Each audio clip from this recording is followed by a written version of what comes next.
สัมพุทธัสสะ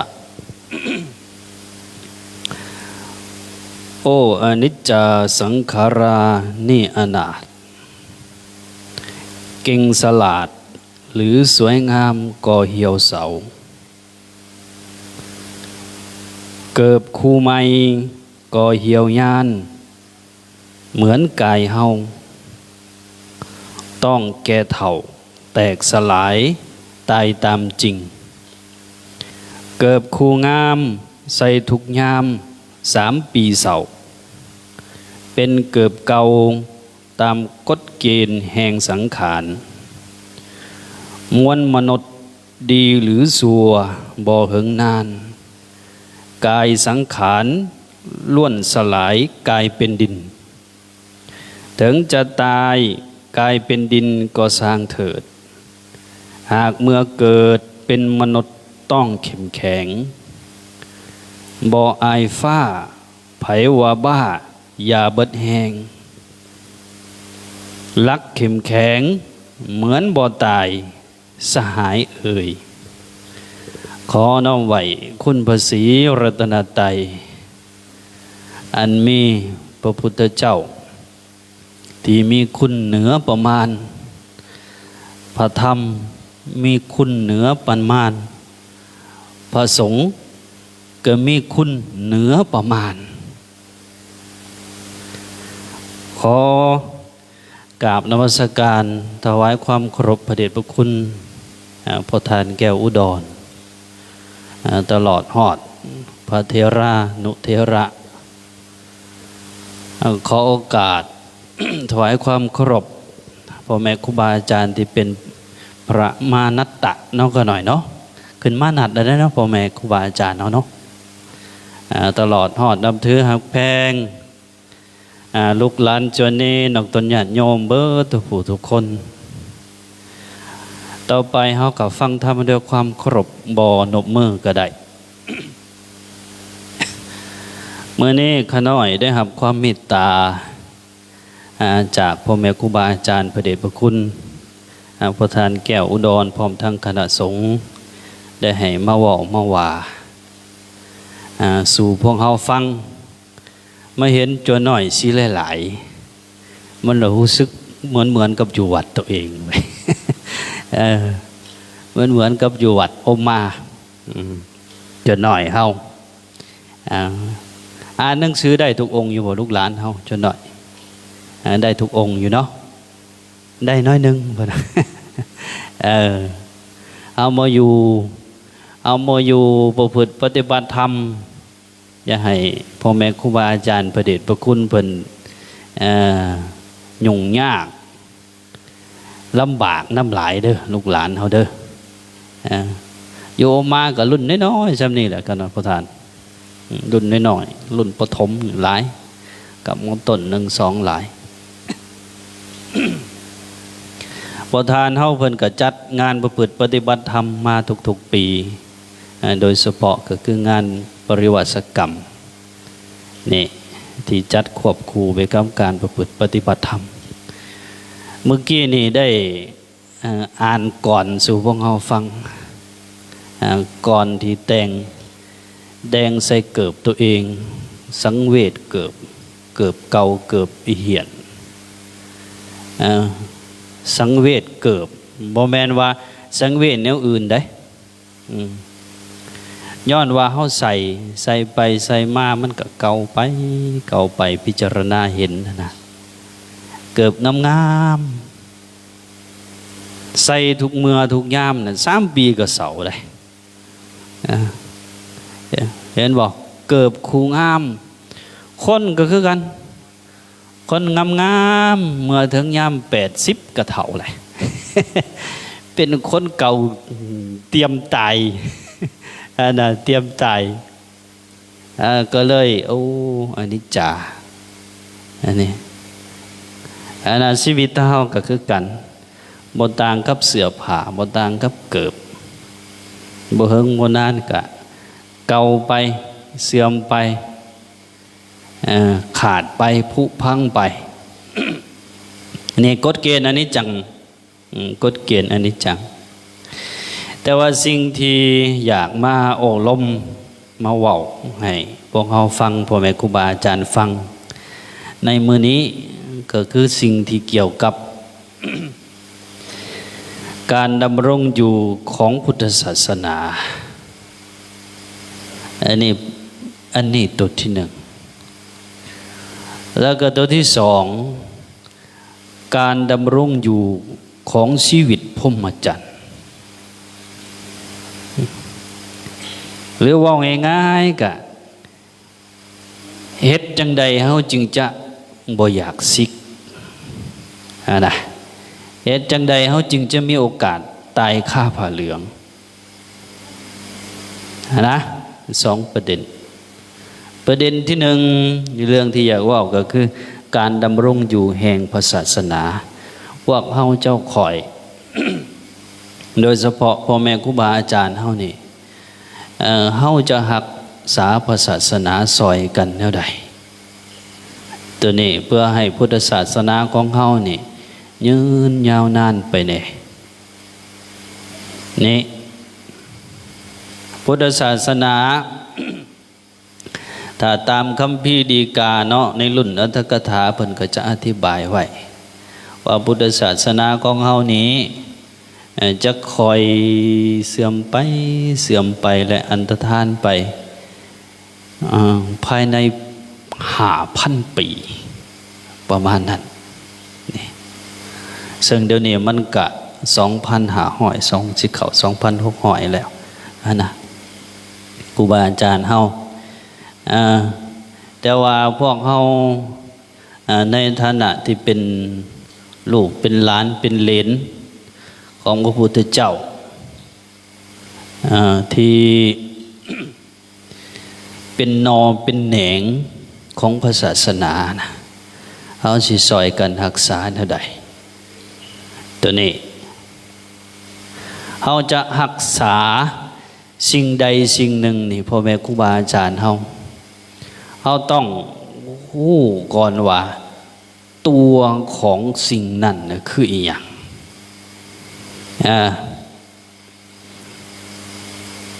นี่พุทธศาสนาก็คือกันเราจะรักษาพุทธศาสนาได้เราก็ต้องเข้าใจว่าพุทธศาสนาคืออย่างก่อนทีนี้เขาน้อยก็เคยว่าอยู่เรื่อยๆว่าสิ่งที่จะเอิ้นพุทธศาสนาได้นั้นต้องประกอบด้วยองค์ประกอบ6องค์ประกอบถ้าขาดตัวใดตัวหนึ่งก็ถือว่าบ่สมบูรณ์นี่6องค์ประกอบนั่นคืออีหยัง อันนี้ก็จื้อซอยกันก็ดีคือกันได้ลูกหลานจวนเอนเฮา1พระศาสดานี่2หลักธรรมคำสอน3บุคคลผู้นับถือหรือเอิ้นว่าบริษัทนี่4ศาสนสถาน5ศาสนวัตถุ6ศาสนพิธีนี่สิ่งที่จะเอิ้นว่าพุทธศาสนาได้ต้องประกอบด้วย6องค์ประกอบนี้ขาดตัวใดตัวหนึ่งก็จัดว่าบ่สมบูรณ์นี่พระศาสดาคือไผพระศาสนาของพุทธศาสนาเฮาก็คือพระพุทธเจ้า ที่พวกเฮาได้ไหวพระอรหังสัมมาสัมพุทโธภควาพระผู้มีพระภาคเจ้าที่เฮาให้ที่ไหวพระไปวางนั้นนะนี่พระศาสดาก็คือพระพุทธเจ้าเฮานั่นเองหลักธรรมคำสอนนี่ก็คือสิ่งที่พระพุทธเจ้าเล่าพระอรหันต์ได้กล่าวสอนได้แนะนำได้บอกไว้ได้บัญญัติไว้จนถึงพวกเฮาคู่มื้อนี้ได้ศึกษาเรียนประพฤติปฏิบัติกลุ่มคนที่นับถือ ทุกศาสนาต้องมีกลุ่มคนที่นับถือถ้าขาดตัวนี้ก็บ่จัดเป็นก็เฮ็ดให้พุทธเฮ็ดให้ศาสนานั้นๆบ่สามารถดำรงอยู่ได้พุทธศาสนาก็เช่นเดียวกันคนที่นับถือพุทธศาสนาโดยเฉพาะเทรวาสเฮาก็เอิ้นว่าพุทธบริษัท4เอาต้นญาติโยมเฮานี่พุทธบริษัท4เดี๋ยวนี้หายไปแล้วภิกขุณีสายเทรวาสของลาวเฮาได้นี่วันนี้ศาสนสถานก็คือวัดวาที่ตั้งเขาเอิ้นที่ตั้งของพุทธศาสนามีวัดนี่แหละเป็นที่สำคัญแล้วก็ศาสนาวัตถุที่เกี่ยวกับพุทธศาสนาแล้วก็ศาสนาพิธีอันเกี่ยวกับพุทธศาสนาต้องมีได้พวกเราเจ้าข่อยสิรักษาสิ่งเหล่านี้6องค์ประกอบอันนี้แนวใดถ้าเฮารักษาถือให้มันมีอยู่ตลอดมันคงอยู่ตลอดก็แสดงว่าพุทธศาสนาของเฮายังอยู่บ่เสื่อมสลายอย่างพระพุทธเจ้านี่เนาะที่จริงพุทธเจ้าเพิ่นบ่ต้องการให้พวกเฮามารักษาพิสังดอก บ่ต้องให้รักษาเพิ่นพิสังดอกเพราะว่าเพิ่นเป็นผู้ชนะแล้วเป็นผู้บ่มีเวรเป็นผู้บ่มีภัยนี่แต่ว่าพวกเขารักษาให้คุณของเพิ่นนะดำรงคงอยู่กับโลกนี่ได้เหิงนานเท่าที่จะเหิงได้นี่ตัวนี้เขาจะรักษาพุทธความเป็นพระพุทธเจ้าอยู่2ลักษณะนี่พระพุทธเจ้าที่เป็นพระพุทธเจ้าที่เป็นกายเขาเอิ้นพุทธเจ้าที่เป็นรูปเป็นกายนี่พุทธเจ้าที่มีสื่อมีประวัตินี่อย่างพุทธรูปที่เป็นสัญลักษณ์ของความเป็นพระพุทธเจ้านี่เฮาก็ต้องเคารพบ่ดูถูกบ่ดูแค้นพระพุทธเจ้าที่เป็นเนื้อหนังมังสาที่เป็นห่างกายเหมือนกับพ่อกับแม่เฮานะเหมือนกับพ่อกับแม่เฮาห่างกายของพ่อของแม่ก็ต้องนับถือบูชาเลี้ยงเกลือหาแนวที่ประคับประคองไว้มันแตกสลายไปไว้เกินกาล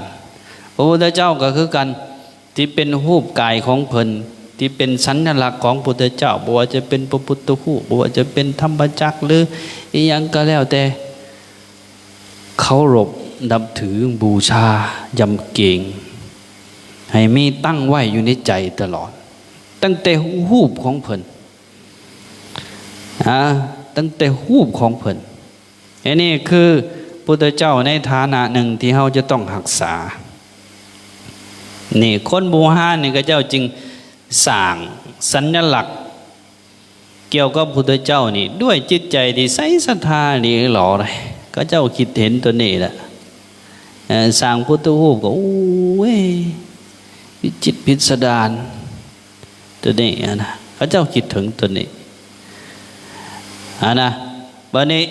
พุทธเจ้าอีกอันหนึ่งเอาก็ต้องรักษาพุทธเจ้าในความหมายที่2ก็คือภาวะความเป็นผู้รู้ตื่นเบิกบานตัวนี้ก็ต้องรักษาตัวนี้รักษาอยู่กับตัวเฮาเฮ็ดให้เฮาเป็นผู้มีพุทธะอยู่ในใจหู้ตื่นเบิกบานพ่อแม่ครูบาอาจารย์เฮาพระพุทธเจ้าใน2ความหมายนี่ต้องเคารพนับถือบูชาและเฮ็ดให้มีอยู่กับเฮาบ่ว่าจะเป็นเคารพสัญลักษณ์อันที่สื่อถึงพระพุทธเจ้าหรือเฮ็ดให้มีความเป็นผู้ฮู้ตื่นเบิกบานนี่ เฮาเฮ็ดได้แล้วบ่ตัวนี้ถ้าเฮาเฮ็ดได้ก็แสดงว่าพวกเฮาทั้งหมดเป็นผู้รักษาพระพุทธศาสนาจัวคือกันเด้จัวคือกันสัญลักษณ์ของพุทธเจ้าที่ใกล้ๆตัวเฮามีหยังแหน่ลูกหลานสัญลักษณ์ใกล้ๆตัวเฮาที่เกี่ยวกับพุทธเจ้านี่จะหน่อยเราสี่ไอ้ยังนี่นะผ้าคลุมที่เขาอุ้มไปแต่ละมืออีหยังเขาอุ้มบาทจัวขี้เกียจนี่บาทสัญลักษณ์ที่เกี่ยวกับพุทธเจ้าเคารพนับถือบูชาบ่เหยียบย่ำก็ชื่อว่าเฮาปกป้องพระพุทธเจ้าได้ผู้ใดไปบิณฑบาตฉันเขาแล้วบ่ล้างบาตรชื่อว่าเคารพบ่นี่ผ้าคลุมมาไหวพระแล้วเมื่อเตะถิ่มบ่พับบ่สนเป็นได้ชื่อว่าเคารพบ่ชื่อว่ารักษาบ่นั่นนี่ไอ้โตใกล้โตเฮานี่ถ้าจัวองค์ใดเฮ็ดได้รักษาผ้ารักษาบาตรอันนี้แหละคือกันครับเฮารักษาพระพุทธเจ้าเด้อน้อยเด้อนี่สองความหมายนี่แล้วก็เฮ็ดให้ตัวเองเป็นผู้ตื่นเบิกบานนี่เหมือนกับที่เฮาสูตรพุทโธเป็นผู้รู้ผู้ตื่นผู้เบิกบานเฮามีเราบอกนี่อันนี้ในภาคส่วนของความเป็นพระพุทธเจ้าที่เฮาจะต้องรักษาแล้วก็ต่อมาหลักธรรมคำสอนหลักธรรมคำสอนของพุทธเจ้านี่จะมีอยู่3ลักษณะที่เฮาจะต้องเฮ็ดให้เกิดเฮ็ดให้มีอยู่กับตัวเฮามีหน่อยไม่หลายปานใดก็ยังดีครูบาอาจารย์ออกตนญาติโยมเฮา3ลักษณะที่1คือความเป็นปริยัติพวกเฮาที่เป็นเลนเป็นหลอนของพุทธเจ้านี่ต้องให้มีปริยัติว่าหลายก็หน่อยปริยัติก็คือการเฮียนศึกษาหลักธรรมคำสอนออกตนญาติโยมบ่ได้แท้ๆก็ให้ได้นะโมนะไอ้มองนี่คำว่าเฮียนในมองนี่โมเมนต์หมายเอาเฉพาะแต่ว่าต้องไปเฮียนไปดิ้นญาตีไปดิ้นญาโทไปเฮียนไปดิ้นญาเอกไปสังพิลึกพิโลว่านั่นดอกไอ้นี่นะลูกหลานจัวเฮานี่นะท่องอิติปิโสภควาเฮียนที่เฮาบวชมานี่อันนี้ก็เอิ้นว่าปริยัติกุศลาอีหยังกุศลาจาตุมอีหยังต่างๆหมดนี่นะอันนี้เราเอิ้นว่าปริยัตินี่ภาคส่วนปริยัติเฮาก็ต้องเฮียนให้ฮู้ให้ทรงจ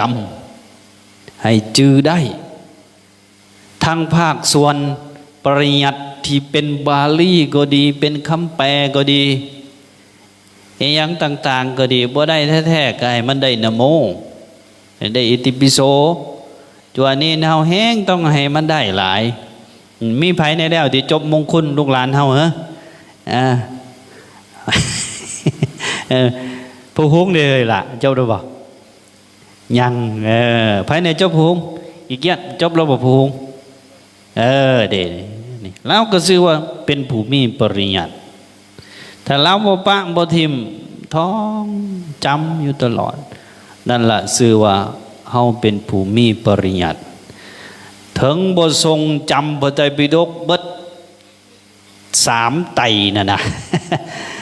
ก็เฮามีปัญญาสำนี้แต่เฮาก็บ่ได้ปะบ่ได้ถิ่มนะนี่พวกพ่อพวกแม่ครูบาอาจารย์เฮานี่เมื่อเฮามีปริยัติแล้วก็นำมาสู่การประพฤติปฏิบัติอันนี้คือลักษณะที่2ที่เฮาจะต้องเฮ็ดอย่าเฮียนหู้ซื่อๆอย่าเป็นผู้เพียงแต่ แกงหน่อไม้เฉยๆต้องกินน้ำจึงจะหูว่ามันเข้มมันจางแม่นบ่ลูกหลานจัวเฮาโมเมนต้มซื้อได้มาม่านะแม่นบ่ต้องซิมน้ำจิวว่ามันแสบหรือบ่แสบเนาะไง นี่มีภาคปฏิบัติพ่อแม่ครูบาอาจารย์ก็เช่นเดียวกันเรียนศึกษาภาคปริยัติในลักษณะตัวที่หนึ่งแล้วก็ลงมือประพฤติปฏิบัติปฏิเวทจึงจะเกิดถ้าเอาเฮ็ดครบ3อันนี่นะครูบาอาจารย์เฮาปริยัติก็ได้เหตุปฏิบัติก็ได้เหตุปฏิเวทเกิดความสุขในจิตในใจอันนี้ก็ชื่อว่ารักษาพุทธศาสนาคือกันได้นี่อย่าได้ดูถูกเลยพ่อแม่ครูบาอาจารย์เฮาโดยเฉพาะมาประพฤติปฏิบัติธรรมแบบนี้มาเข้าปริวาสกรรมมาประพฤติปฏิบัติตามพ่อแม่ครูบาอาจารย์ไหวพระสวดมนต์เช้าแลงฟังเทศน์ฟังธรรมนี่อันนี้แหละชื่อว่ารักษาพุทธศาสนาคือกันนะบัดนี้ศาสนสถาน สถานที่เกี่ยวกับพระพุทธศาสนาโดยเฉพาะวัดว่านี่พวกพ่อพวกแม่เฮาสิรักษาวัดว่าแนวใดตัวนี้ควรคำนึงให้หลายพระสงฆ์องค์เจ้าเฮาก็คือกันสิรักษาวัดว่าแนวใดนะออกตนญาณโยมเฮาแห้งต้องซอยกันหลายตัวนี้รักษาวัดว่าให้มันคงบ่ให้มันห่างให้มันสะอาดสะอ้านให้มันสงบห่มเย็นนี่โดยเฉพาะรักษาวัดบ่ให้เป็นห้องการบ้านบ่ให้เป็นโรงเรีย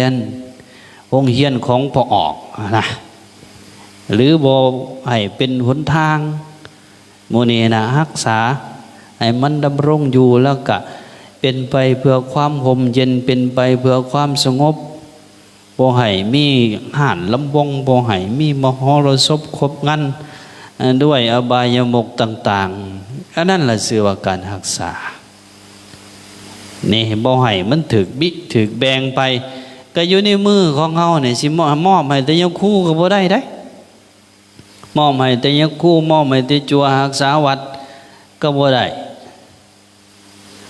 ต้องพุทธบริษัทเอาทั้งเบิด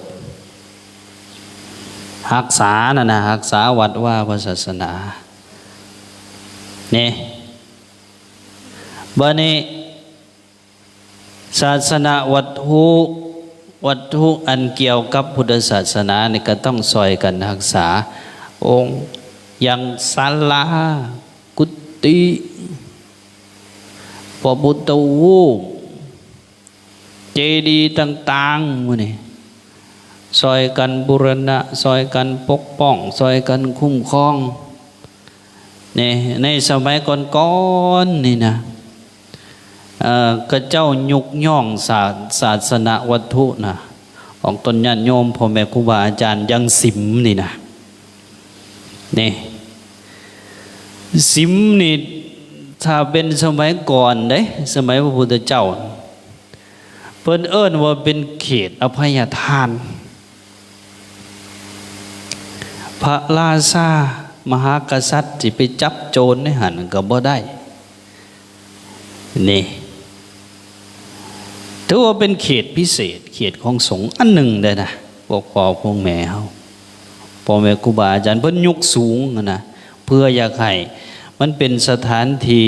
คงไว้ซึ่งความสงบห่มเย็นในศาสนาวัตถุก็ให้พากันรักษาเนี่ยครูบาอาจารย์เฮาจึงต้องได้ ตัวใดมันเป๋มันเพจึงต้องได้พากันแก้ไขพากันปัวแปลงอยู่จังซั่นล่ะแห่งเสนาสนะที่เป็นของสงฆ์นี่สงฆ์ต้องได้แก้ไขไล่ไปตั้งแต่ห้องน้ำกุฏิเตียงตังพุทธเจ้าเพิ่นคำนึงถึงตัวนี้จึงบัญญัติไว้ยังเตียงตังจังซี่เฮาไปตั้งไว้ใช่แล้วตั้งไว้บ่เก็บ ไปแล้วบ่เก็บเป็นแล้วอาบัติยังหมอนนี่สิลูกหลานจวนเน้นเฮาหมอนที่ตัวเจ้านอนนะผู้ใดหมุนหมอนโดยที่ฟังได้จวนเน้นพ่อแม่ครูบาอาจารย์เฮาโดยที่บ่มีปอกศพมันน่ะนะบ่มีศพหมอนบ่มีผ้ามาห้องหมอนตัวหมอนน่ะนะนี่ถือว่าเป็นอาบัติได้ ถ้าตามไปไม่ได้จริงๆนะต้องมีปอกมีศพหรือถ้าบ่มีศพก็มีผ้ามาปกไว้ให้เฮาเอาหัวนี่หมุนเวลาผ้ามันเปื้อนเฮาก็ไปซักได้นี่ลูกหลานเฮาจัวใดแน่นอนหมอนเอาผ้าห้องนะมีอยู่บ่มีว่าซั่น เจนน้อยเอาบอนหมอนถ้าเจ้าเปื้อนได้สิไปซักแนวใดทิ่มมัน น่านี่ก็ชื่อว่าบ่รักษาได้ข้อเล็กๆน้อยๆหลายได้เกี่ยวกับเรื่องการรักษาเสนาสนะรักษาศาสนาวัตถุหลายของตนญาติโยมพ่อแม่ครูบาอาจารย์เฮานี่ศาสนาพิธีไอ้ตัวสุดท้ายนี่ก็ต้องมีอย่าไปได้ดูถูกแท้ๆอันนี้นะอาตมาไปเห็นบางบ่องบางบอนก็ถือเบาด้านนี้ซะโอ้ยบ่ต้องมีดอกวิธีสมทานศีลเอาอยู่ในใจนี่แหละบ่ต้องมะยังพันเตวิสุงรักขณทายาติสรเนนะสหปัญจศีลานิยาจามาต้องว่ามันยากมันยุ่งจังนะศีลอยู่ในใจนี่แหละนะนี่บางเทื่อก็เกินไปเขาถือเบาศาสนาพิธีในภาคส่วนขององค์ตนญาติโยมนี่ก็บ่ให้ถือเบาการไหวพระการสมทานศีลหาก็ดีศีล8ก็ดีบ่ให้ถือเบามีเวลาล่ะให้พากันเฮ็ดพากันปฏิบัติศีลหาก็เป็นหนทางเป็นไปเพื่อความเป็นโสดาบันพุทธังสรณังคัจฉามิธัมมังสรณังคัจฉามิสังฆังสรณังคัจฉามิแล้วก็ศีลหาเท่านะนั่นแหละมรรค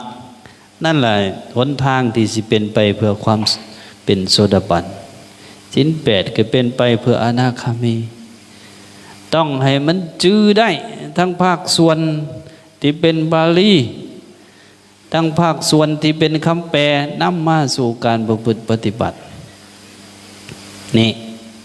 ครูบาอาจารย์เอาภาคส่วนที่เป็นศาสนาพิธีนี่แห่งต้องเอาใจใส่หลายพิธีการบวชจัวพิธีการขอดซิมพิธีการบวชนาคพิธีการอุปสมบท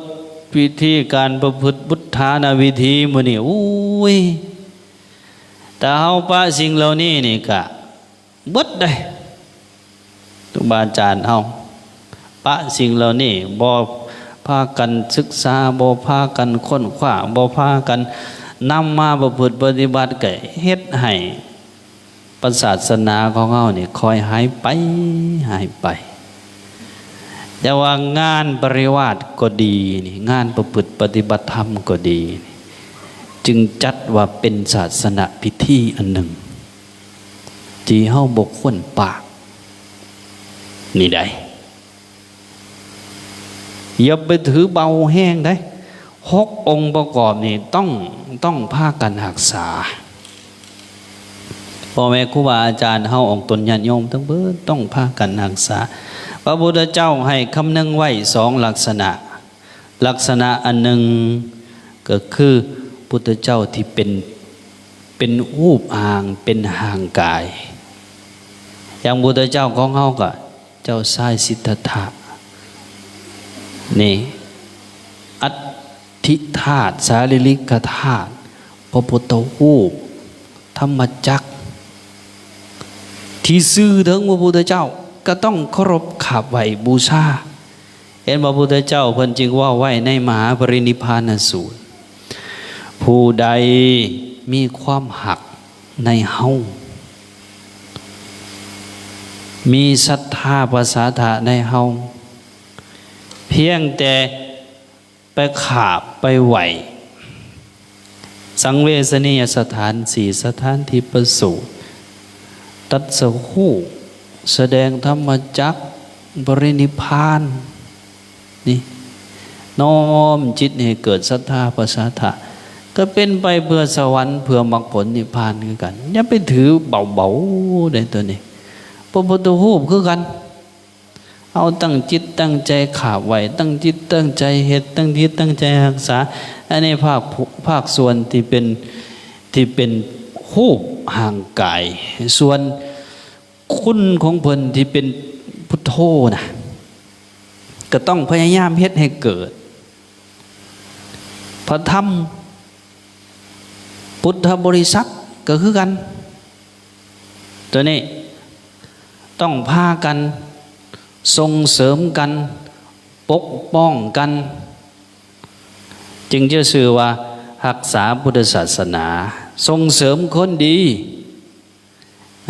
ส่งเสริมคนดีส่งเสริมพ่อแม่ครูบาอาจารย์ที่ย่างตามศีลตามธรรมนะส่งเสริมงานประพฤติปฏิบัติตัวนี้แต่ให้พากันหลีกเลี่ยงให้พากันห่างไกลผู้ทุศีลผู้ที่จะนำเฮาออกจากความเป็นพุทธศาสนาผู้ที่จะนำเฮาออกจาก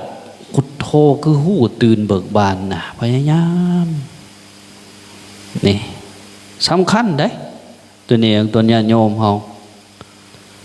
อันนี้เนาะถ้าเฮาเฮ็ดได้เฮารักษาได้6องค์ประกอบนี่ก็ชื่อว่าเฮาเป็นผู้รักษาพุทธศาสนาพุทธศาสนาของเฮาก็จะดำรงไปเรื่อยๆดำรงไปเรื่อยๆ6องค์ประกอบนี่ได้พวกพ่อพวกแม่เฮานี่พระพุทธพระศาสดาพระธรรมแล้วก็พุทธบริษัทศาสนาสถานศาสนาวัตถุศาสนาพิธียัดทิมตัวใดตัวหนึ่งได้บางคนว่าโอ้ยตั้งใจศึกษาเพียรปฏิบัติอย่างเดียวก็ชื่อว่ารักษาศาสนาแล้วก็แม่นแต่ว่ามันยังบ่ทันครบนี่นะตัวนี้เนาะอันนี้ในเรื่องที่เฮาจะดำรงรักษาพุทธศาสนาใดแนวใดให้พากันรักษาองค์ประกอบของพุทธศาสนา6องค์ประกอบนี้ให้ดีอย่าได้ประมาทพระพุทธเจ้าก็ดีศาสนาพิธีก็ดีหมู่นี้ให้พากันอย่าประมาทนี่บัดนี้ ประเด็นที่2ที่ได้ตั้งไว้ว่าเฮาจะดำรงพรหมจรรย์ชีวิตของนักบวชนี่ความเป็นจัวเป็นเนนนี่ได้เฮิงเฮ็ดแนวใดพ่อแม่ครูบาอาจารย์เฮาจัวเนนเนี่ยมีองค์ใดเนี่ยตั้งใจว่าโอ้ยคนน้อยสิบวชเป็นญาติทานยกมือขึ้นเบิ่งดูเฮ้ยมีบ่จัวขี้เกียจ มีอยู่บ่เฮ้ยก็น้อยสิตั้งใจบวชเป็นญาติทานบวชมีอยู่บ่จักนี่อาตมาวัดนี่เจ้าว่าเกือบ100องค์คนบ่จักเขาหน่อยนี่ต้องมีละองค์ใดองค์หนึ่งที่สิได้อยู่เป็นญาติทานต้องมีแท้ๆจะหน่อยเฮานี่ เฮ็ดจังใดเฮาจึงจะบ่อยากซิกหรือว่าอยากซิกแต่ว่าเฮ็ดจังใดเฮาสิอยู่ได้เหิงนี่พ่อแม่ครูบาอาจารย์เฮาก็มีหลายวิธีมีหลายวิธีบางคนก็ไอ้สังก็ บอกว่าเคยไปถามยะทานอันหนึ่งเนาะเคยไปถามยะทานตันยะทานตันยะทานคำตันเพิ่นหังเสียไปแล้วยะทานตันภูเขาควายแต่ก่อนไปซอยเหตุงานบริวารให้เพิ่น3 ปี ตอนเพิ่นยังแข็งแห้งไปซอยเพิ่นพ่อทานถามเพิ่นนะพ่อทานเฮ็ดจังใดคืออยู่ได้เหิงแท้พ่อทานบ่อยากซิกบ่นะวิธีของยะทานตันเพิ่นว่าโอ้ยเฮาก็อยากซิกคือกันว่านะเพิ่นเล่าให้ฟังโอ้ยเฮาก็อยากซิกคือกันล่ะน้อยเอ้ยเพิ่นว่าเป็นภาษานั้นนะแต่ว่าอยากซิกยามใดน่ะเฮาละย่างเพิ่นว่าเข้าผู้ขึ้นผู้ย่างจากเวียงจันทน์ย่างจากเวียงจันทน์ขึ้นไปเชียงขวางเพิ่นว่าย่างก็ไปก็มาจักหาหอบนี่เพิ่นว่าย่างตามผู้ตามผาแต่ก่อนได้นี่วิธีการของเพิ่นเนาะบ่ซิกย่างบ่อยู่กับที่ไปวิธีพ่อแม่ครูบาอาจารย์บางอ่านบางองค์